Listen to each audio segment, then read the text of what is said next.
నమస్తే, welcome to Andhraprabha. ప్రస్తుతం నాతో పాటు ఉన్నారు విజయవాడ సెంట్రల్ మాజీ ఎమ్మెల్యే మల్లాది విష్ణు గారు. ఆయనతో మాట్లాడే ప్రయత్నం చేద్దాం. అసలు కూటమి ప్రభుత్వం అధికారంలోకి వచ్చిన తర్వాత ఈ 2 సంవత్సరాల కాలం పాటు అమరావతి గురించి, ముఖ్యంగా అభివృద్ధి విషయంలో, సంక్షేమ పథకాల విషయంలో నేరుగా ఆయనతోనే మాట్లాడే ప్రయత్నం చేద్దాము. నమస్తే సార్. నమస్కారం. ఎలా ఉన్నారు? బాగున్నా. రైట్. సో మొత్తంగా కూటమి ప్రభుత్వం అధికారంలోకి వచ్చి ఇంకొక 2 నెలల్లో 2 సంవత్సరాలు కాబోతుంది. సో ఈ 2 సంవత్సరాల కాలం పాటు మీరు అసలు ఏం గమనించారు? ఏ రకంగా ఎన్నికల హామీలు కానీ, ఎన్నికల సభల్లో కానీ, ఎన్నికల మేనిఫెస్టోలో కానీ మాట్లాడినటువంటి మాటలు అధికారంలోకి రావటం కోసం మాత్రమే అవి ఉన్నాయి.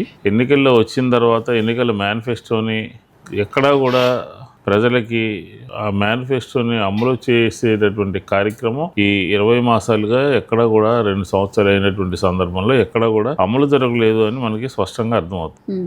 ఎందుకంటే మేము వైఎస్ఆర్ కాంగ్రెస్ పార్టీగా ఈ ఎన్నికలకు సంబంధించినటువంటి అంశాలని, ఎన్నికల మేనిఫెస్టోలో చెప్పినటువంటి అంశాలని అమలు చేస్తారని చెప్పని ఎదురు చూసాం కొంతకాలం. చూసిన తర్వాత మా ప్రభుత్వ విధానం ఏంటంటే, జగన్మోహన్ రెడ్డి గారి యొక్క స్టైల్ ఆఫ్ ఫంక్షనింగ్ ఏ రకంగా ఉన్నది అని అంటే, ఫలానా సంక్షేమం క్యాలెండర్ రూపంలో ఇచ్చేటటువంటి వాళ్ళం. జనవరి మాసంలో ఈ నవరత్నాల్లో ఒక ప్రధానమైనటువంటి కార్యక్రమం జనవరి ఫలానా తేదీన అమలు జరుగుతుంది, మార్చిలో ఇది, జూలైలో ఇది, నవంబర్లో ఇది, సెప్టెంబర్లో ఇది అని అట్లాగా ఒక క్యాలెండర్ రూపంలో ఇచ్చేటటువంటి వాళ్ళం. కానీ ఆ రకంగా జరుగుతుందని ఒక 5 నెలలు, 6 నెలలు, 8 నెలలు వెయిట్ చేసాం. కానీ ఎక్కడా కూడా ఆ రకంగా జరగట్లేదు. మనం చూసుకుందాం, ప్రధానంగా ఈ సంక్షేమానికి సంబంధించినటువంటి సూపర్ 6లో ఉన్నటువంటి ప్రధానమైనటువంటి అంశాలు. ఉచితంగా గ్యాస్ అన్నారు. గ్యాస్ ఎక్కడ చేయగలిగారు? అసలు ఆంధ్రప్రదేశ్లో ఉన్నటువంటి మహిళలు గ్యాస్ వినియోగదారుల సంఖ్య ఎంత? మీరు ఏ రకంగా మీరు బడ్జెట్లో పెట్టినటువంటి మొదటి బడ్జెట్లో అసలు లేనే లేదు. రెండో బడ్జెట్లో పెట్టినటువంటి బడ్జెట్ ప్రతిపాదనలు ఎంత? అవి ఎంతమందికి ఇవ్వడానికి సాధ్యపడుతుంది? ఇట్లాగా గ్యాస్తో ఫ్రీ బస్ కూడా ఫస్ట్ చాలా కాలం ఒక 1 year పాటు లేదు ఫ్రీ బస్ కూడా. తర్వాత ఎక్కడి నుంచి ఎక్కడికైనా అని చెప్పిన మహిళల్ని అట్రాక్ట్ చేయడం కోసం, వాళ్ళని తప్పుదారి పట్టించడం కోసం శ్రీకాకుళం నుంచి తిరుపతి వెళ్ళొచ్చు, తిరుపతి నుంచి శ్రీశైలం వెళ్ళొచ్చు, శ్రీశైలం నుంచి విశాఖపట్నం వెళ్ళొచ్చు అని చెప్పని ఈ రకంగా చెప్పి ఉన్నటువంటి సర్వీసుల్లో పల్లె వెలుగులోనూ కొన్ని రకమైనటువంటి సర్వీసుల్లో మాత్రమే, కొన్ని జిల్లాలో మాత్రమే, కొన్ని ప్రాంతాలకు మాత్రమే పరిమితమైనటువంటి సర్వీసుల్లో మాత్రమే వాళ్ళని అలౌ చేశారు. దాన్ని గొప్పగా చెప్పుకునేటువంటి ప్రయత్నం చేస్తున్నారు. గ్యాస్ అలాగే జరిగింది, ఫ్రీ బస్ అలాగే జరిగింది. ఇట్లాగా ఒకటి కాదు, ఈ సూపర్ 6 అంతా కూడా ఫెయిల్యూర్.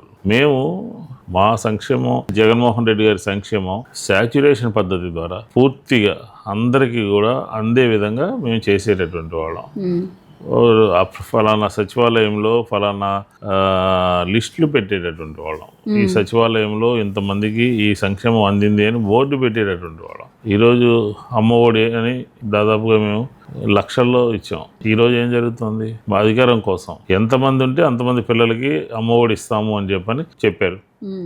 ఈరోజు ఉదాహరణకు బాపట్ల జిల్లాలో డేటా అంతా తీస్తే అర్హులైనటువంటి వాళ్ళకి చాలామందికి 100ల సంఖ్యలో వాళ్ళకి ఇవ్వలేదు. ఏంటి కారణం అంటే డబ్బులు లేవు అని అంటున్నారు. మరి ఆ రకంగా మాట్లాడినటువంటి ప్రభుత్వము ఎందుకని ఆలోచన చేయకుండా, ఆర్థికపరమైనటువంటి అంశాలని పరిగణలోకి తీసుకోకుండా, రాష్ట్ర ఆర్థిక పరిస్థితిని దృష్టిలో పెట్టుకోకుండా ఎందుకని చెప్పడం జరిగింది అంటే అధికారం కోసం. అదే జరిగింది. కాబట్టి సంక్షేమం ఊరికి నామం మాత్రమే ఉంది. ఎందుకంటే బాబు షూరిటీ మోసం గ్యారంటీ అనే కార్యక్రమాన్ని తీసుకున్నాం మేము. ఆ కార్యక్రమం యొక్క ముఖ్య ఉద్దేశం ఏంటి? మీరు ఎన్నికలకు ముందు మా ప్రభుత్వం అధికారంలోకి వస్తే మీ కుటుంబానికి, ఈ డోర్ నెంబర్లో ఉన్నటువంటి మీ కుటుంబానికి 2 లక్షల రూపాయలు చంద్రబాబు నాయుడు అధికారంలోకి వచ్చిన వెంటనే ఇస్తాము అని చెప్పని బాండ్స్ రూపంలో సంతకాలు పెట్టి, చంద్రబాబు నాయుడు గారు, పవన్ కళ్యాణ్ గారు ఇలాంటి వాళ్ళందరూ సంతకాలు పెట్టి ఒక భరోసాగా కాగితాలు ఇచ్చారు. ఈరోజు ఎక్కడ ఒక పెన్షన్ తప్ప అంతా కూడా, పెన్షన్ కూడా మేము ఇచ్చినప్పుడు, మేము ఉన్నప్పుడు మా చివరి టైంలో ఉన్నటువంటి సంఖ్య అంతా, ఈరోజు సంఖ్య అంతా దాదాపుగా 6 లక్షలకి పైగా కట్ చేయడం జరిగింది. ఈ రకమైనటువంటి సంక్షేమం ఆంధ్రప్రదేశ్లో కొనసాగుతుంది. రైట్. అయితే రాజధాని విషయంలో స్పష్టత లేకపోవడం వల్లే రాష్ట్ర అభివృద్ధి ఆగిపోయిందని అంటున్నారు. అది పూర్తిగా అవాస్తవం అండి. మేము ఎప్పుడు కూడా ఆ ప్రాంతానికి మేము వ్యతిరేకం కాదు. ఆ విషయం ఉమ్మడి ఆంధ్రప్రదేశ్ హైదరాబాద్ అసెంబ్లీలో కూడా జగన్మోహన్ రెడ్డి గారు మొట్టమొదటగా చెప్పడం జరిగింది. తర్వాత ఆంధ్రప్రదేశ్ శాసనసభలో కూడా చెప్పడం జరిగింది. 2 సందర్భాల్లో క్లియర్గా మా పార్టీ స్టాండ్ని జగన్మోహన్ రెడ్డి గారు చెప్పారు, అమరావతికి మేము వ్యతిరేకం కాదు అని. 14-19 మధ్య ఆంధ్రప్రదేశ్లో చంద్రబాబు నాయుడు గారు ముఖ్యమంత్రిగా ఉన్నారు. అప్పుడు 5 సంవత్సరాల్లో మీరు చేసినటువంటి పని ఏంటి? అమరావతి విషయంలో 4,000 చిల్లర కోట్లు మాత్రమే ఖర్చు పెట్టారు. పనులు సరిగా చేయలేకపోయారు. మేము అధికారంలోకి వచ్చిన తర్వాత 1,00,000 కోట్లు కావాలి అని చెప్పని ఆయన చెప్తా ఉన్నాడు. ఇంకో పక్క ఏం చెప్తున్నాడంటే ఇది సెల్ఫ్ ఫైనాన్స్ ప్రాజెక్టు, ₹1 మనం పెట్టక్కర్లేదు అని ఆయన అధికారంలో లేనటువంటి సందర్భంలో 19-24 మధ్య పదే చెప్పారు. అదేనా? నిజమేనా? సెల్ఫ్ ఫైనాన్స్ ప్రాజెక్టేనా? ఈరోజు అక్షరాల 50,000 కోట్ల రూపాయలు అప్పు తీసుకొచ్చారు. బడ్జెట్లో 6,000 కోట్ల రూపాయలు అప్పు పెట్టారు. ఇంకా దాని మీద అప్పు చేయడం కోసం ప్రయత్నం చేస్తున్నారు. మరి ఇది మేము అధికారంలోకి వచ్చిన తర్వాత ఈ ఆంధ్రప్రదేశ్ విడిపోవడానికి గల కారణాలు ఏంటి? ఆంధ్రప్రదేశ్ హైదరాబాద్ నగరం ఒకే చోట అభివృద్ధి జరగడం మూలంగా విడిపోయిన పరిస్థితులు, అలాగే ఆంధ్రప్రదేశ్లో ఉన్నటువంటి ప్రాంతాలు రాయలసీమ కానీ, ఉత్తరాంధ్ర కానీ, లేకపోతే కోస్తా జిల్లాలు కానీ, ఆ ప్రాంత ప్రజల యొక్క అభిప్రాయాలు, ఆంధ్రప్రదేశ్ రాష్ట్ర ఆర్థిక పరిస్థితి, 1,00,000 కోట్లు మనం ఎక్కడి నుంచి తీసుకొస్తాం? ఒక పక్క 1,00,000 కోట్లు ఒకే ప్రాంతంలో ఖర్చు పెడుతూ ఈ రాష్ట్రంలో ఉన్నటువంటి ఇతర ప్రాంతాలతో పాటు ఈ రాష్ట్రంలో ప్రజల యొక్క, మహిళల యొక్క, రైతుల యొక్క, విద్యార్థుల యొక్క శ్రేయస్సు, అలాగే ఆరోగ్యం పట్ల తీసుకోవాల్సినటువంటి జాగ్రత్తలు, ఆంధ్రప్రదేశ్ సర్వతోముఖాభివృద్ధికి మనం చేయాల్సినటువంటి పనులు, ఇవన్నీ కూడా ఒక పక్కనేమో అమరావతి అయినప్పటికీ కూడా శాసన రాజధాని అమరావతిలోనే ఉంటుంది అని చెప్పని 5 సంవత్సరాలు మేము అదే అసెంబ్లీకి వెళ్ళాం, అదే సెక్రటరీకి వెళ్ళాం, అక్కడే ఉన్నాం. కానీ అక్కడ ఉన్నటువంటి రైతుల్ని రెచ్చగొట్టి, అక్కడ ఉన్నటువంటి వాళ్ళందరికీ ఆశ చూపించి, అక్కడ ఉన్నటువంటి వాళ్ళందరికీ ఈ రైతాంగానికి అబద్ధాలు చెప్పి వాళ్ళందరినీ కూడా ఈరోజు మోసం చేశారు. కాబట్టి అమరావతి విషయంలో మా స్టాండ్ క్లియర్. మేము దాన్ని ఇప్పుడున్నటువంటి పరిస్థితుల్లో మేము ఆల్రెడీ మా పార్టీ ఒక నిర్ణయం తీసుకుంది. అమరావతి దానికి మేము వ్యతిరేకం కాదు, అమరావతిలో జరుగుతున్నటువంటి అవినీతికి మాత్రమే మేము వ్యతిరేకం అని చెప్తున్నాం. అంటే అమరావతి విషయంలో ప్రభుత్వం ఒక కన్ఫ్యూజన్ క్రియేట్ చేసింది అనేది నిజం కాదంటారా? మా ప్రభుత్వం, ఈ ప్రభుత్వం అండి, మా ప్రభుత్వం ఏం కన్ఫ్యూజన్ క్రియేట్ చేయలేదు. మీరు చూడండి, ఇప్పుడు ఉన్నటువంటి ముఖ్యమంత్రి చంద్రబాబు నాయుడు గారు కర్నూలు వెళ్ళినప్పుడు ఏం మాట మాట్లాడతాడు, అనంతపురం వెళ్ళినప్పుడు ఏం మాట మాట్లాడతాడు, అక్కడ రాయలసీమని హబ్గా చేస్తాను అంటాడు, రాయలసీమని హార్టికల్చర్ హబ్గా చేస్తానంటాడు, ఇండస్ట్రియల్ హబ్గా చేస్తానంటాడు, హైకోర్టును తీసుకొస్తానంటాడు. మరి మేమేమన్నాం? ఈరోజు విశాఖపట్నం కానీ, ఉత్తరాంధ్ర కానీ, రాయలసీమ కానీ, నెల్లూరు, మన కర్నూలు, కడప కానీ, ఇవన్నీ కూడా ఆ ప్రాంతం అభివృద్ధి చెందాలి అని ఒక న్యాయ రాజధానిగా కర్నూలులో ఉన్నాము, ఎగ్జిక్యూటివ్ క్యాపిటల్గా విశాఖపట్నం ఉన్నాము. మరి ఒక జోన్ తిరుపతి చేస్తాను, ఒక జోను 2 అమరావతి చేస్తాను, జోన్ 3 విశాఖపట్నం చేస్తానని చెప్పారుగా. ఎందుకు ఆ మాట ఎందుకన్నారు మీరు? అంటే మేమేమో రాజధాని అనే పేరు పెట్టాము, మీరేమో మోసం చేయడానికి జోన్ 1 అని పెట్టారు, జోన్ 2, జోన్ 3 అని పెట్టారు. అంటే మేము చేసింది కరెక్టే కదా, అమరావతితో పాటు మిగతా ప్రాంతాలు అభివృద్ధి చెందాలని మా నిర్ణయాన్ని మీరు ఇండైరెక్ట్గా అమలు చేస్తున్నారు కదా. కాబట్టి రాజకీయ లబ్ధి కోసం 3 ముక్కలాట అని చెప్పడం, అమరావతికి వైఎస్ఆర్ కాంగ్రెస్ పార్టీ వ్యతిరేకం అని చెప్పడం, ఆ రైతుల్ని రెచ్చగొట్టడం. ఈరోజు ఏం జరిగింది? తొలి విడతలో ఉన్నటువంటి రైతాంగం పూర్తిగా నష్టపోయింది. 33,000 ఎకరాలు వాళ్ళందరూ కూడా ఇస్తే, 7 సంవత్సరాలు మీరు పరిపాలిస్తే, ఇప్పటికీ ప్లాట్లు చూపించకుండా మీరు అక్కడ వాళ్ళని ఇబ్బంది పెడతా ఉంటే దీన్ని ఏమనుకోవాలి? గుడ్ గవర్నెన్స్ అనుకోవాలా? చెప్పండి. మేము ఒకటే చెప్తున్నాం, మీరు అధికారంలో ఉన్నప్పుడు చేయలేకపోయినటువంటి మీరు మా గురించి మాట్లాడేటటువంటి నైతిక హక్కు మీకు ఎక్కడిది అని అంటున్నాం. అయితే గత 2 సంవత్సరాల పాలన గురించి మీరు కంప్లీట్గా మీ వ్యూ ఏంటి అసలు? కంప్లీట్గా ఈ రాష్ట్రం ఎలా ఉందంటే కక్ష సాధింపు ధోరణిలో సూపర్ 6 అని ముందు చెప్పినప్పటికీ కూడా ఇది రెడ్ బుక్ గవర్నమెంట్. ఈరోజు మంత్రులు కానీ, మాజీ శాసనసభ్యులు కానీ, లేకపోతే సీఎం ఆఫీసులో ఉన్నటువంటి వ్యక్తులను కానీ అందరినీ కూడా టార్గెటెడ్గా చేసి ప్రభుత్వము హెరాస్మెంట్ ధోరణిలో వ్యవహరించింది. అప్పులు నెంబర్ 2 అప్పులు ఊబిలో రాష్ట్రం కూరుకుపోయింది. మా దగ్గర 2,65,000 కోట్ల రూపాయలు అప్పు జరిగినటువంటి సందర్భంలో డీబీటీ ద్వారా డైరెక్ట్ బెనిఫిట్ ట్రాన్స్ఫర్ ద్వారా ఈ రాష్ట్రంలో ఉన్నటువంటి రైతులు, మహిళలు, విద్యార్థులు ఇట్లా ఆయా వర్గాల వారికి వారి అకౌంట్లో వేయటం జరిగింది. మా ప్రభుత్వంలో 2 years క్రైసిస్ కరోనా, ఆ సందర్భంలో కూడా ఎవరికి ఎక్కడ ఇబ్బంది లేకుండా ఒక సుపరిపాలన అందించి రాష్ట్ర సర్వతోముఖ అభివృద్ధికి ఈరోజు భోగాపురం ఎయిర్పోర్ట్ కానివ్వండి, అలాగే మూలపాడు పోర్టు కానివ్వండి, ఇట్లాగా ఈరోజు ఈ ప్రభుత్వంలో ఈ రోజుల్లో తెలుగుదేశం ఉన్నటువంటి సందర్భంలో చర్చ జరుగుతున్నటువంటి అంశాలు ఏంటండి? చర్చ జరుగుతున్నటువంటి అంశాలన్నీ కూడా జగన్మోహన్ రెడ్డి గారి పరిపాలనలో జరిగినటువంటి అభివృద్ధి మీదే అని చెప్పని ఈ సందర్భంగా చెప్తున్నాను నేను. భోగాపురం ఎయిర్పోర్ట్ మీద, అలాగే మన స్టీల్ ఫ్యాక్టరీ, మొలపాడు పోర్టు, అలాగే Rayalaseema lift irrigation. Rayalaseema lift ఇరిగేషన్ని జగన్మోహన్ రెడ్డి గారు ఆగమేఘాల మీద ఆ ప్రాంత ప్రజలకి నెల్లూరు దాకా, రాయలసీమ నుంచి ఒంగోలు దాకా ఆయన చేస్తే పక్కన ఉన్నటువంటి ప్రభుత్వంతో కొల్యూడ్ అయిపోయి మీరు దాన్ని నిలుపుదల చేశారు కదా. కాబట్టి ఈ ప్రభుత్వం అంతా కూడా అధికారం కోసం అబద్ధాలు చెప్పింది. అధికారం వచ్చిన తర్వాత సంక్షేమాన్ని మరిచింది. అధికారం వచ్చిన తర్వాత కక్ష సాధింపుకు దిగింది. అవినీతి, విచ్చలవిడిగా అవినీతి. సాక్షాత్తు తెలుగుదేశం శాసనసభ్యులకు సంబంధించి చంద్రబాబు నాయుడు గారే పదే మాటల్లో చెప్తూ మీరు మారాలి మారాలి మారాలి అని 2 సంవత్సరాలుగా చెప్తున్నప్పటికీ కూడా ఈ మారినటువంటి పరిస్థితి లేదు. దోపిడీ అన్నమాట. అధికారులు కూడా మా మాటలు కావు, ఈ వైఎస్ఆర్ కాంగ్రెస్ పార్టీ మాటలు కావు. 40 మంది ఎమ్మెల్యేలు వరస్ట్గా ఉంది, 50 మంది ఎమ్మెల్యేలు వరస్ట్గా ఉన్నారు. కనీసం ముఖ్యమంత్రి సహాయ నిధికి లెటర్స్ ఇచ్చేటటువంటి టైం కూడా ఉండట్లేదు, కాన్స్టిట్యున్సీలో ఉండట్లేదు, దేశ విదేశాల్లోనే ఒక టైం గడుపుతున్నారు. మీ ఉద్దేశం ఏంటి? వరస్ట్కి ఉద్దేశం ఏంటంటే ప్రతి పనికి లంచం వసూలు చేయటం. ప్రజాప్రతినిధులు అన్నవాళ్ళు అవినీతి అధికారులని వారి కన్సర్న్లలో పెట్టుకుని పని చేయించాలి. కానీ ఇక్కడ ఏం జరుగుతుంది?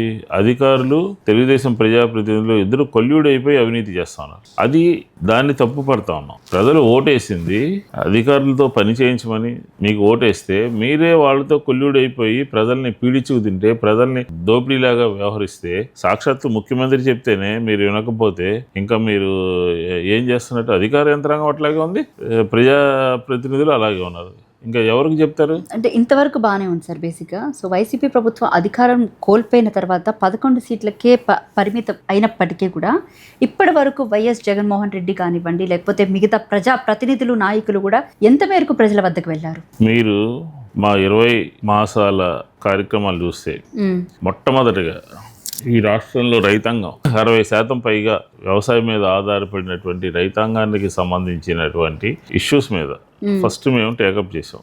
గిట్టుబాటు ధరలే కాదు, గుంటూరు మిర్చి యార్డుని సందర్శించాం. మిర్చి రైతులకి గిట్టుబాటు ధర లేక అక్కడ రైతులు ఇబ్బంది పడుతున్నారు అని. ప్రకాశం జిల్లా వెళ్ళాం. పొగాకు రైతులకి ప్రభుత్వము సరైనటువంటి గిట్టుబాటు ధర ఇవ్వట్లేదని. చిత్తూరు వెళ్ళడం జరిగింది. మామిడి రైతులకి సంబంధించి రైతాంగానికి ప్రభుత్వం ఆదుకోవట్లేదని. ఎప్పుడైతే జగన్మోహన్ రెడ్డి గారు రైతుల దగ్గరికి వెళ్తే మిర్చికి ఇంత ధరకి కొనాలి అని కేంద్ర ప్రభుత్వానికి 2వ రోజు చంద్రబాబు నాయుడు గారు ఉత్తరం రాసేవాడు. పొగాకు కొనాలని చెప్పిన ఉత్తరం రాసేవాడు. మామిడికి 100 కోట్లు ఇస్తున్నాను, 200 కోట్లు ఇస్తున్నాను అని చెప్పిన స్టేట్మెంట్ ఇచ్చేవాడు. కేంద్ర మంత్రులకి పిలుచుకొచ్చి ఇక్కడ వాళ్ళకి లెటర్స్ ఇచ్చేవాళ్ళు. ఇదేనా పరిపాలన? ఇదేనా? మేము మా 20 నెలల కాలంలో ప్రజల పక్షాన ఒక బలమైనటువంటి వాణిని వినిపిస్తూ ప్రభుత్వం మీద ఒత్తిడి తీసుకొస్తూ ఖచ్చితంగా ప్రభుత్వము ప్రజల పక్షాన వచ్చేటట్టుగా, అంటే అనేక అంశాల మీద. మీరు ఇందాక 20 మాసాల్లో మీరు ప్రజల దగ్గరికి వెళ్ళారని అడుగుతున్నారు. రైతులకు గిట్టుబాటు ధర, కరెంటు ఛార్జీలు పెంచను ఎన్నికల ముందు అని చెప్పని 30,000 కోట్ల రూపాయలు భారం 20 మాసాల్లో వేసినటువంటి సందర్భంలో వెళ్ళాం. మెడికల్ కాలేజీలు, ఈ రాష్ట్రంలో మెడికల్ కాలేజీలు ప్రైవేటైజేషన్ చేస్తూ, ఈ రాష్ట్రంలో ఉన్నటువంటి మెడికల్ కాలేజీలని ప్రైవేట్ వ్యక్తులకి దారదత్తం చేస్తూ ఒక బృహత్తరమైనటువంటి ఆలోచనతో ఏ పార్లమెంటు నియోజకవర్గాల్లో ఎక్కడైతే వైద్యం అందక పేద ప్రజలు ఇబ్బందులు పడతారో ఆ ప్రాంతాల్లో అలాగే వైద్య విద్య చదువుకోవాలని ఆలోచన చేసినటువంటి ఎస్సీ బీసీ మైనారిటీ ఉన్నత వర్గాల్లో ఉన్నటువంటి విద్యార్థులందరికీ కూడా వైద్య విద్యని ప్రతి సంవత్సరం కూడా ఆంధ్రప్రదేశ్ నుంచి 500 మంది వైద్య విద్యార్థులు తయారవ్వాలి అని చెప్పని ఒక బ్రహ్మాండమైనటువంటి ఆలోచనతో స్వాతంత్రం వచ్చిన తర్వాత మొట్టమొదటిగా ఇన్ని మెడికల్ కాలేజీలని జగన్మోహన్ రెడ్డి గారు కేంద్రంతో మాట్లాడి తీసుకొస్తే ఏం చేశారండి మీరు? పాడు పెడతారా అంటే మీరు? మీ హయాంలో వాటన్నిటిని ఎందుకు పూర్తి చేయలేకపోయారు? మేము ఫేస్ వైజ్గా చేసుకున్నాం. ఆల్రెడీ 5 మెడికల్ కాలేజీలు ప్రారంభమైనాయి, మిగతావి ప్రారంభానికి సిద్ధంగా 2 ఉన్నాయి. ఆ 2 ప్రారంభించాలి కదా మీరు. పులివెందుల మెడికల్ కాలేజీలో అధునాతనమైనటువంటి పరికరాలు వస్తే, అధునాతనమైనటువంటి యంత్రాంగం అంతా ఉంటే, యంత్ర సామాగ్రి అంతా ఉంటే, ఎన్నికలు వచ్చిన తర్వాత పులివెందుల నుంచి తీసుకుని వేరే చోటికి తీసుకెళ్తారా? ఆ రకంగా 40-50 రోజుల పాటు ప్రైవేటైజేషన్కి వ్యతిరేకంగా వైఎస్ఆర్ కాంగ్రెస్ పార్టీ రోడ్డు మీదకి వచ్చింది. అలాగే ఈ రాష్ట్రంలో హిందూ ధర్మాన్ని కాపాడటంలో, ఈ రాష్ట్రాన్ని హిందూ దేవాలయాల్ని కాపాడటంలో ఈ ప్రభుత్వం పూర్తిగా వైఫల్యం చెందింది. హిందూ దేవాలయాలకు సంబంధించినటువంటి ఆస్తులైనటువంటి భూముల్ని విచ్చలవిడిగా 0 నెంబర్ 15 అని తీసుకొచ్చి ఎవరు పడితే వాళ్ళకి ఇచ్చేసి, ఎవరు పడితే వాళ్ళకి కావాల్సిన వాళ్ళకి ఇచ్చుకునేటటువంటి విధంగా మీరు ఒక జీవో ఇష్యూ చేశారు. కాబట్టి దాన్ని నిలుపుదల చేయాలని చెప్పని చేస్తాం. ఒకటి కాదు, ఈ ప్రభుత్వ వైఫల్యాలు, ఈ ప్రభుత్వ అవినీతి పరిపాలన, ఈ ప్రభుత్వ అసమర్థ పరిపాలన మీద మేము పూర్తిగా ఎప్పటికప్పుడు ప్రజల్ని అవేర్నెస్ చేస్తూనే ఉన్నాము. 20 సంవత్సరాల మా పార్టీ ఖచ్చితంగా ప్రజల వ్యతిరేక నిర్ణయాలు తీసుకున్నటువంటి ప్రభుత్వం మీద ఒత్తిడి తీసుకొస్తూనే మేము ముందుకెళ్తాం. బాగా మాట్లాడేవారు మీరు.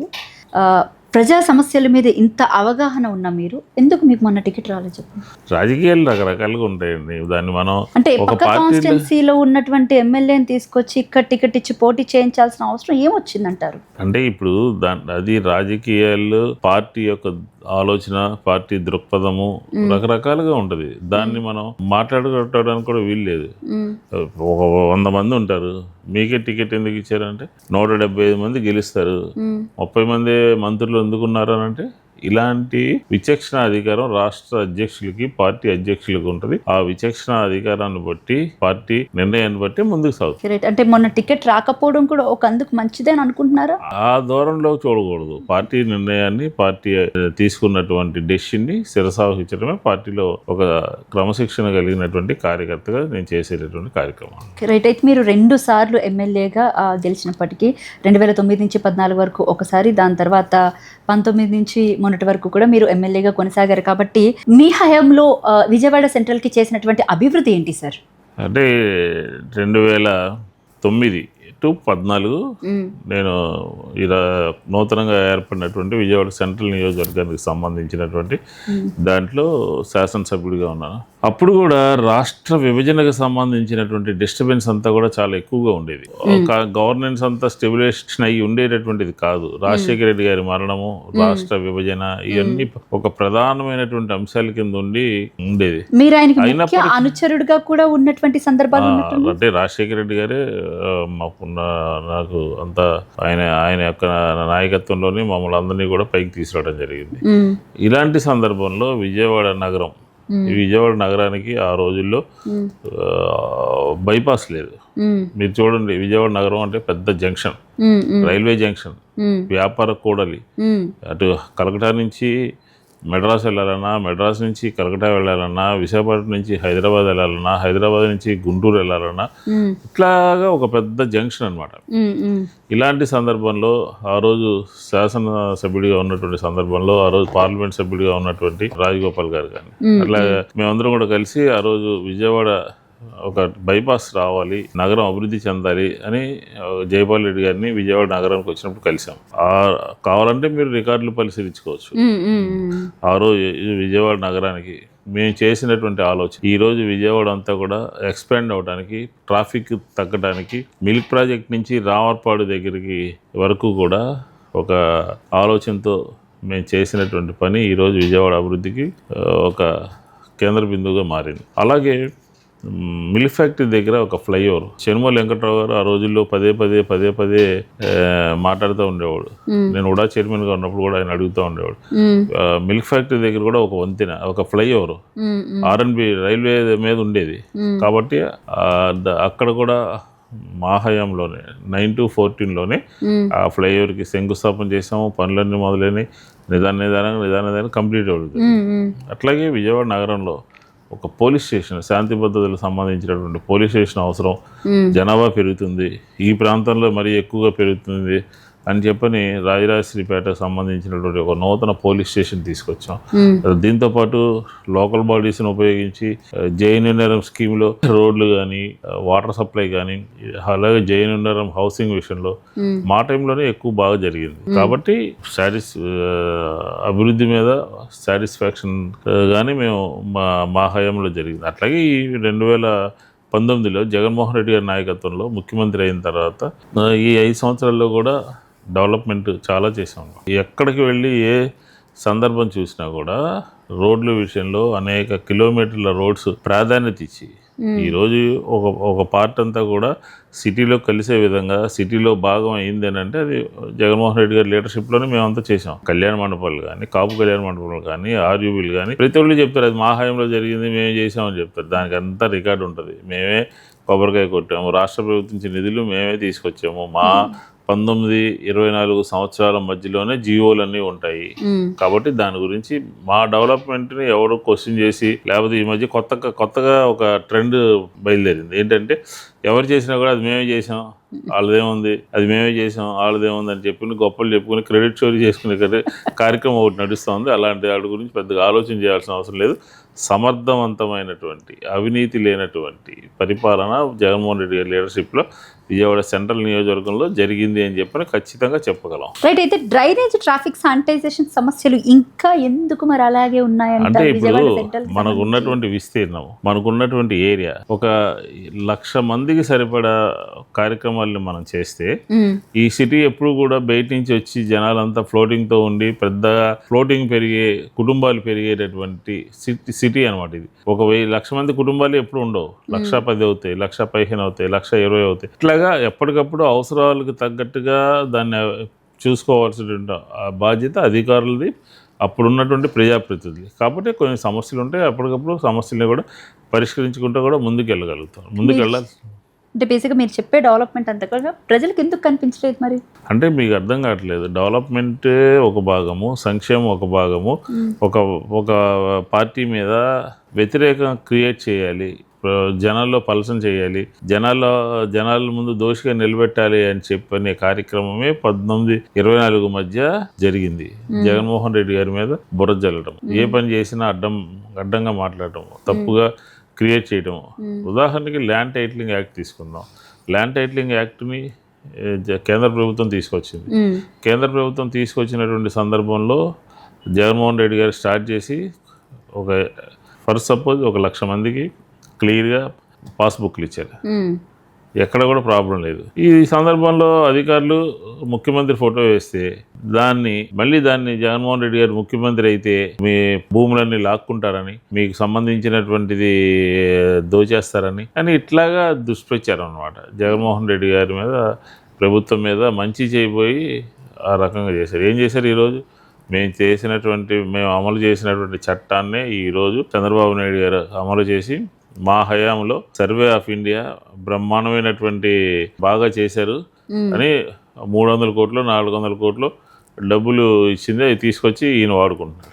అయితే మీపై వచ్చిన విమర్శలు కానివ్వండి, గ్రౌండ్ లెవెల్లో రీచ్ తగ్గింది, ఇది నిజమా కాదా? అంటే ఉదాహరణ చూసుకుంటే 2016లోని స్పిరిట్స్ లిక్కర్ కేసు విషయానికి వస్తే మీ ఇమేజ్ని ఎంతో కొంతవరకు దెబ్బతీసిందని అనుకోవచ్చు. అదేం లేదు, అది అయిన తర్వాతే కదా నేను ఎన్నికల్లో పోటీ చేసింది, గెలిచింది. అది ఒక అధికారం చేతిలో ఉంటే ఎవరి మీదైనా ఏ కేసులైనా పెట్టచ్చు. కాబట్టి అది ఆల్రెడీ కోర్టు కూడా, న్యాయస్థానం కూడా తీర్పిచ్చింది. అంటే ఇది పొలిటికల్ రివెంజ్ అనుకోవాలా? అదే పొలిటికల్ రివెంజ్. అప్పుడు ఉన్నటువంటి పరిస్థితుల్లో సంబంధం లేకపోయినా కానీ ప్రజలు ఎందుకు మిమ్మల్ని నమ్మాలి మరి? నమ్మారు, నాకు ఓటేశారు, నేను గెలిచాను, శాసనసభకు వెళ్ళాను. ప్రజలు మళ్ళీ మీపై నమ్మకం పెట్టుకోవాలంటే మీరు ఏం చేస్తారు సార్ ఈసారి? నిరంతరం ప్రజలతోనే ఉంటాము.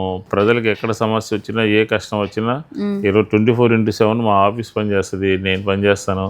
కాబట్టి ప్రజలకి ఎప్పుడూ కూడా లాయల్టీగా ఉంటాము, ప్రజలకి తల్లో నాలుగులాగా ఉంటాము. ప్రజలకి ఎటువంటి ఇబ్బంది వచ్చినా కూడా వైఎస్ఆర్ కాంగ్రెస్ పార్టీ కానీ, మల్లాది విష్ణు కానీ అందుబాటులో ఉంటారు. మీ హయాంలోనే క్లీనింగ్ లేకపోవడం వల్లనే కదా బుడమేరు పొంగి మీ నియోజకవర్గం మొత్తం మునిగిపోయింది అన్న ఆరోపణ ఉంది. అదేం కాదు, అది బుడమేరు ఈ మధ్య కాలంలో. అంటే 2004 నుంచి మొన్న 24 వరకు కూడా ఎక్కడా కూడా బుడమేరు విజయవాడ నగరం మీదకి రాలేదు.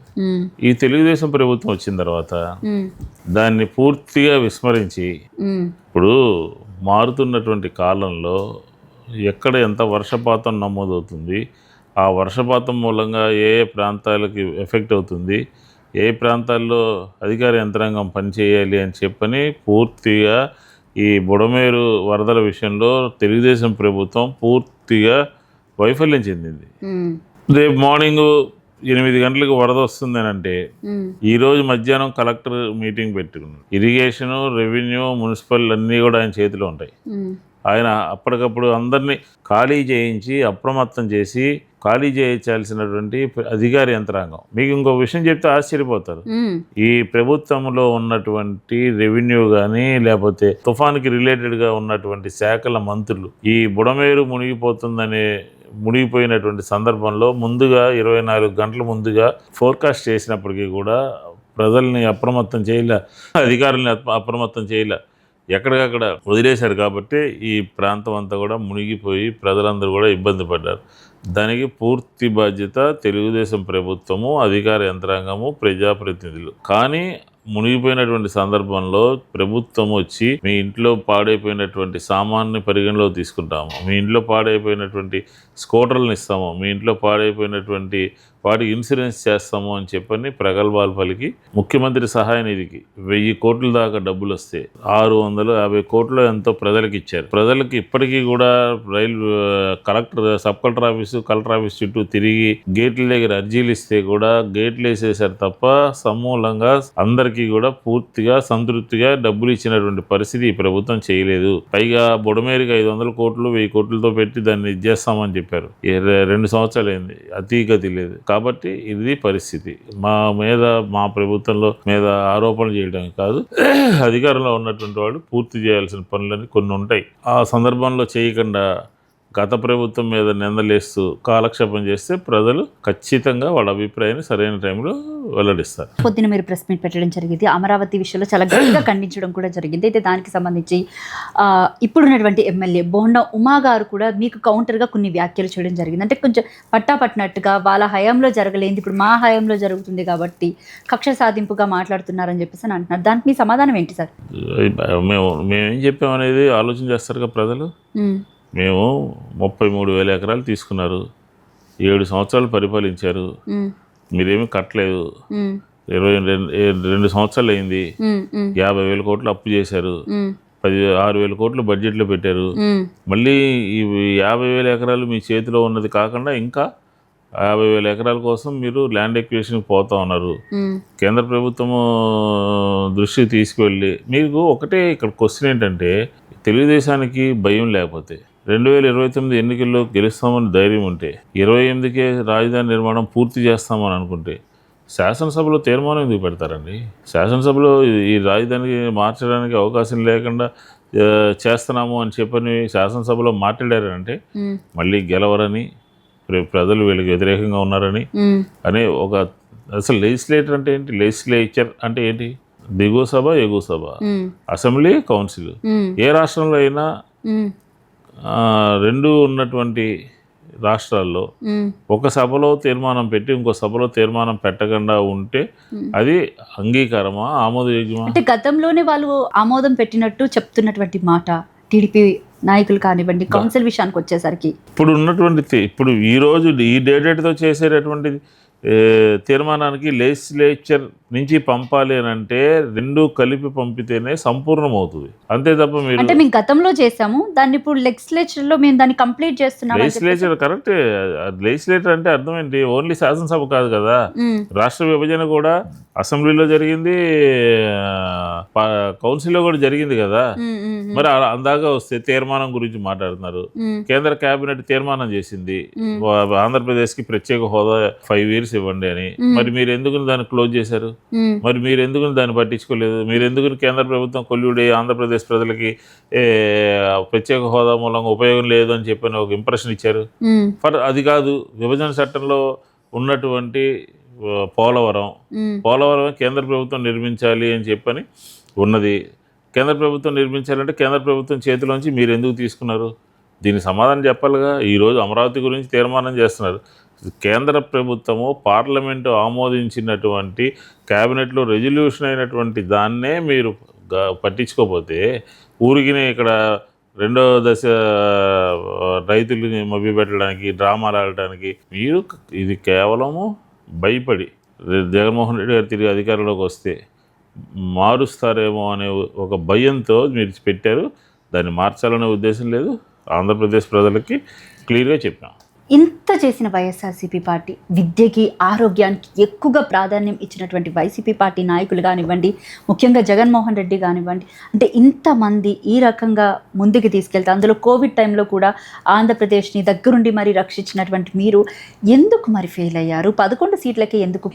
చెప్పాను కదా. అదే సార్, ఒక్క నిమిషం సార్. ఎందుకు అంటే ప్రచార విషయాల్లో ఎక్కడ దెబ్బతినింది వైసీపీ పార్టీ? ముఖ్యంగా పర్సనల్ అటాకింగ్కే ఎక్కువగా ప్రాధాన్యత ఇచ్చింది టీడీపీ పార్టీ వైసీపీ పార్టీ మీద. అదేం కాదు, రకరకాల అంశాలు, రకరకాలైనటువంటి అంశాలు. ఈరోజు ఆంధ్రప్రదేశ్లో సంక్షేమం, రాష్ట్ర ప్రభుత్వం ఆదాయం 60,000 కోట్లకు మించి ఉండదు. దీనికన్నా మించి ఎవరన్నా చేస్తానంటే సాధ్యపడదు. కేంద్ర బడ్జెట్ నుంచి ఎంత వస్తుంది, రాష్ట్ర బడ్జెట్ నుంచి ఎంత వస్తుంది, రాష్ట్ర ప్రజలకి చంద్రబాబు నాయుడు గారు ఇచ్చేటటువంటి సూపర్ 6 హామీలు అమలు చేయడానికి ఇంత డబ్బులు కావాలి అని ఆ రోజే ఎన్నికల మేనిఫెస్టోలో జగన్మోహన్ రెడ్డి గారు చెప్పారు. అర్థమైందండి. ఆ రోజు జగన్మోహన్ రెడ్డి గారు వాస్తవాలు చెబితే ప్రజలు, ఆంధ్రప్రదేశ్ ప్రజలు నమ్మల. ఈయన పాత విషయాలే చెప్పారు. మేనిఫెస్టోలో ఏమి కొత్తదనం లేదు. చంద్రబాబు నాయుడు గారు సూపర్ 6 అంటున్నాడు. రాష్ట్రంలో మహిళలు ఎక్కడ పడితే అక్కడికి వెళ్ళొచ్చు, కరెంటు ఛార్జీలు పెంచరు, డ్రైనేజీ ఛార్జీలు పెంచరు, ఆస్తి పన్ను పెంచరు, రిజిస్ట్రేషన్ ఛార్జీలు పెంచరు, మోటార్ వెహికల్ ఛార్జీలు పెంచరు అని చెప్పని ప్రజలు నమ్మారు. ఈరోజు ఏం జరిగింది? అట్లాగా అనేక అంశాలతో మోసం చేసి వంచి అధికారంలోకి వచ్చారు. మేము స్ట్రైట్ ఫార్వర్డ్గా ఉన్నది ఉన్నట్టుగా చెప్పాము. ఈరోజు మీరు కావాలంటే మీరు ఒకసారి రికార్డులు పరిశీలించుకోండి. అంటే అదంతా ఓకే సార్, కానీ పర్సనల్ అటాకింగ్ మోడ్లోనే ఎక్కువగా ఇప్పుడు వైఎస్ వివేకానంద రెడ్డి హత్య కేసు కానివ్వండి, లేకపోతే మరీ ముఖ్యంగా షర్మిల బయటకు వచ్చి అసలు వైఎస్ వివేకానంద రెడ్డి హత్య కేసులో వైఎస్ అవినాష్ రెడ్డి పాత్ర ఉందని మీడియా ముఖంగా చెప్పడం కానివ్వండి, లేకపోతే విజయమ్మ మీడియా ముందుకు వచ్చి కొన్ని విషయాలు ఈ రకంగా ఉన్నటువంటి పరిస్థితుల్లోని ఇవన్నీ కూడా ఆరోపణలు, ఇవన్నీ కూడా అనేక సందర్భాల్లో చెప్పినటువంటి సందర్భం ఉంది. ఇవన్నీ కూడా ప్రజలకి అర్థమైంది. ఇప్పుడు ఎవరి నేచర్ ఏంటి, ఎవరు ఎందుకు ఏ మాట ఎందుకు మాట్లాడుతున్నారు, ఎందుకుని పరిపాలన వదిలేసి బాబాయ్ గురించి మాట్లాడుతున్నారు, ఎందుకుని పరిపాలన వదిలేసి చెల్లి గురించి ఉంటాయి. ప్రతి దగ్గర ఉంటాయి, కొన్ని ఇష్యూస్ ఉంటాయి. లేకుండా ఎందుకు ఉంటాయి? చంద్రబాబు నాయుడు గారి ఇంట్లో లేవా? పవన్ కళ్యాణ్ ఇంట్లో లేవా? లేకపోతే పురంధరేశ్వరి గారి ఇంట్లో లేవా? అవన్నీ కాదు, రాజకీయపరమైనటువంటి మాటలు కాదు. ఎక్కువగా జరుగుతున్నాయి అనుకోవచ్చా? అదే కదా మేము చెప్పేది. మా మీద ఒక ఎల్లో మీడియా, 3 పార్టీలు కలిసి ఆరోపణలు చేస్తూ ఉన్నాయి, ప్రజలు మభ్య పెడతా ఉన్నాయి, ప్రజలకి ఆశ చూపించారు. ఇట్లా రకరకాలైన అంశాలు ఉంటాయి గెలిపోవటంలో. కాబట్టి ఖచ్చితంగా రేపు 29లో వైఎస్ఆర్ కాంగ్రెస్ పార్టీ మళ్ళీ తిరిగి ప్రభుత్వాన్ని స్థాపించబోతుందని చెప్పి నేను సందర్భంగా చెప్తాను. Right sir. అయితే మీ నియోజకవర్గం విషయానికి వస్తే కనుక మీరు ఎలక్షన్స్ టైంలో తప్ప బయట ఎక్కడ పెద్దగా కనిపించరు అని చెప్పేసి ప్రచారం నడుస్తుంది. దానికి మీ సమాధానం ఏంటి? అది ఊరినే కావాలని ఎవరో చెప్తుంటారు. నేను అందరు ప్రజల మధ్య ఉన్నాను కదా, ఆ రోజు తిరుగుతూనే ఉంటాం పొద్దు నుంచి సాయం దాకా. ప్రజల మధ్య లేకపోతే సాధ్యపడదు. రాజకీయాలు ప్రజలకి ఎప్పుడు ఏ అవసరం వచ్చినా కూడా పలుకుతూ ఉంటాం. కాబట్టి అది ఎవరైనా చెప్తే పొలిటికల్ యాంగిల్లో మాట్లాడిన మాట. సో ఓవరాల్గా ఈ 2 ఏళ్ల పాలన గురించి చెప్పాలంటే ఒక్క మాటలో ఏం చెప్తారు? డెవలప్మెంట్ జరిగిందా? సంక్షేమ పథకాలు సరిగా అందాయా? ఒక్క మాటలో చెప్పండి. రాజధాని విషయంలో క్లారిటీ ఏంటి? ఈ 3 విషయాల్లో లాస్ట్ అండ్ ఫైనల్గా చెప్పాను కదా. రాజధాని విషయంలో మేము క్లారిటీగా మా పార్టీ నాయకులు చెప్పారు. అక్కడ మేము దాని గురించి ఆలోచన చేయము అని చెప్పని. అలాగే ఈ ప్రభుత్వము ప్రజల ఆశల్ని, విద్యార్థుల ఆశల్ని, మహిళల యొక్క ఆశల్ని, రైతుల యొక్క సమస్యల్ని ఎక్కడ కూడా పట్టించుకున్నటువంటి ప్రభుత్వం కూటమి ప్రభుత్వం కాదు. పూర్తిగా అది అవినీతిమైనటువంటి ప్రభుత్వము. ఏప్రిల్ 1 నుంచో లేకపోతే మే 1 నుంచో ఆకస్మిక తనిఖీలు చేస్తానని ముఖ్యమంత్రి గారు ఎందుకు చెప్పారు? ప్రభుత్వం బాగా ఉంటే సెక్రటరీలో కూర్చుని పరిపాలించవచ్చు కదా. కాబట్టి ఈ ప్రభుత్వం అట్టర్ ఫెయిల్యూర్ ప్రభుత్వం. Right. Thank you sir. Thank you so much sir. మీ విలువైన సమయాన్ని మాకు కేటాయించినందుకు,